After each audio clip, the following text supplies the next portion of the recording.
గారు మాటలు వింటే నాకు ఎట్లా అందరూ నవ్వుకుంటున్నారు. రేవంత్ రెడ్డి గారి మీద దాడి చేసింది, రేవంత్ రెడ్డి జైలు పంపింది వాస్తవమే. నేను కూడా చాలా సందర్భాల్లో చెప్పిన, చాలా సందర్భాల్లో నేను కూడా అన్నా, నీ రేషం చచ్చిపోయిందా, రోషం బెల్లేదా నీకు అన్నా. ఏమైంది నీ రోషం, ఏమైంది నీ పౌరుషం, ఏమైంది? ఎన్నికలప్పుడు కేసీఆర్ ఇష్టపడ్డా, కేసీఆర్ కుటుంబాన్ని ఇష్టపడ్డా అన్నటువంటి రేవంత్ రెడ్డి గారు ఇవాళ ఏమంటున్నాడు? ఇవాళ నేను పగ తీసుకోలేను, పగ తీసుకోలేదు. నాకు అర్థం కాలేదు. పగ తీసుకోకపోవడం ఏంది? పగైంది, పగ కారణం ఏంది? ఇప్పుడు కేసీఆర్ కుటుంబం పడ్డ అవినీతి విషయంలో విచారణ జరపాలంటున్నా. అవినీతికి పాల్పడ్డ కేసీఆర్ కుటుంబాన్ని లోపడేసి తొక్కాలి అంటున్నా, లోపల పంపాలి అని నేను అంటున్నా. అంటే అవినీతికి పాల్పడ్డ కుటుంబాన్ని లోపడేస్తే ఇది పగ తీసుకోవడం అవుతుందా? అక్రమాలకు పాల్పడే వ్యక్తుల మీద కఠిన చర్యలు తీసుకోవడం అంటే ఒక ముఖ్యమంత్రి స్థానంలో ఉన్న వ్యక్తి పగ తీసుకోవడం అవుతుందా?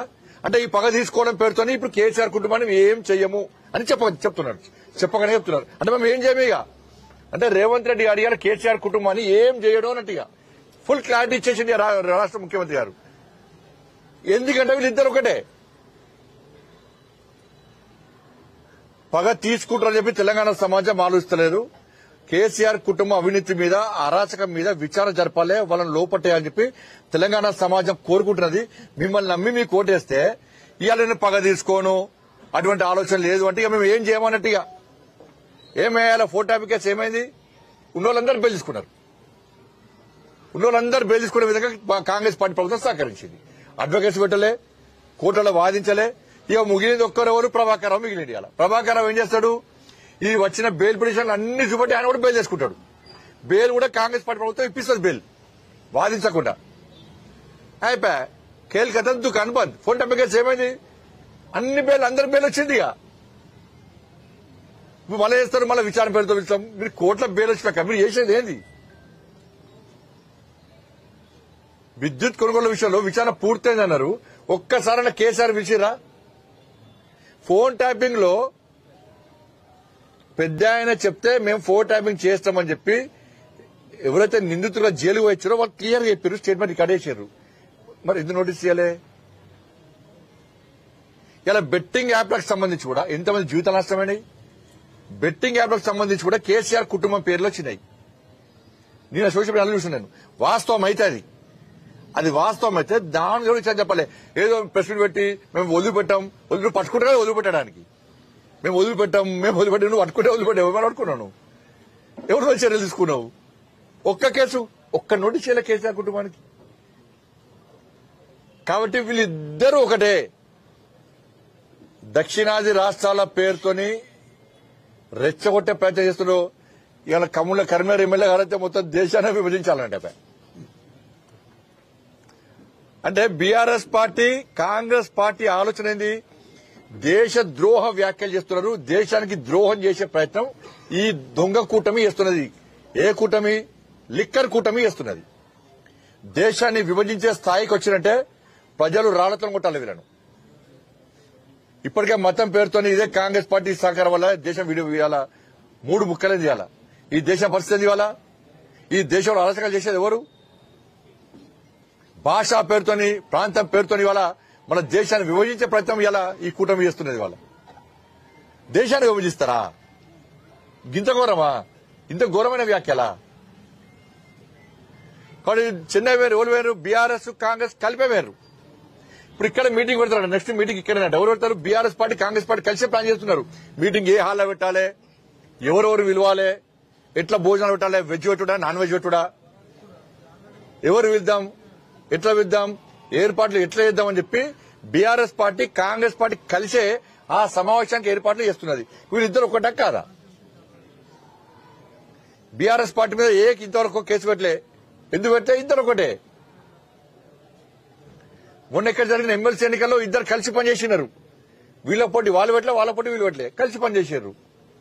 ప్రజలు గుర్తించిన మీరు ఇద్దరు ఒకటే, గుర్తించిన మీరు గుణపడని చెప్పారు. ఇప్పుడు మాకు అంతెందుకన్నా మళ్ళీ ఇప్పుడు Hyderabad local body MLC election ఉన్నది. ఎంఐఎం పార్టీని గెలిపేయడానికి కాంగ్రెస్ పార్టీ ఎన్నికలో అభ్యర్థిని పెడతలేదు. రేపో మాపో అధికారికంగా ప్రకటించే ప్రయత్నం చేస్తున్నది. ఎంఐఎం పార్టీని గెలిపించడానికి బీఆర్ఎస్ పార్టీ కూడా వాళ్ళ ఓటు దానిలో ఎవరుంటారు? కార్పొరేటర్లు, జిహెచ్ఎం సంబంధించి ఎమ్మెల్సీలు, ఎమ్మెల్యేలు ఉంటారు.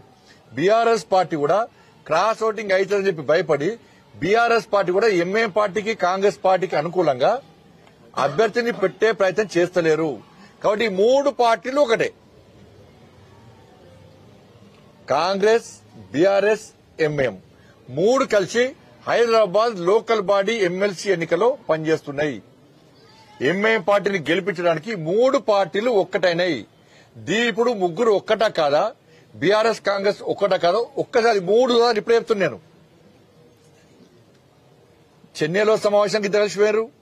ఒకటి, బీఆర్ఎస్ పార్టీ మీద కేసులు పెడతలేరు, ఇద్దరు ఒకటైనారు. రెండు, మొన్న ఎమ్మెల్సీ ఎన్నికల్లో ఇద్దరు కలిసి పనిచేసారు. మూడు, ఇప్పుడు local body Hyderabad local body MLC ఎన్నికల్లో ముగ్గురు కలిసి పనిచేస్తున్నారు. మరి వీళ్ళిద్దరు ఒక్కటా కాదా? బీజేపీని ఎదుర్కోవడానికి, భారతీయ జనతా పార్టీని అడ్డుకోవడానికి కాంగ్రెస్, బీఆర్ఎస్ ఒకటైరు.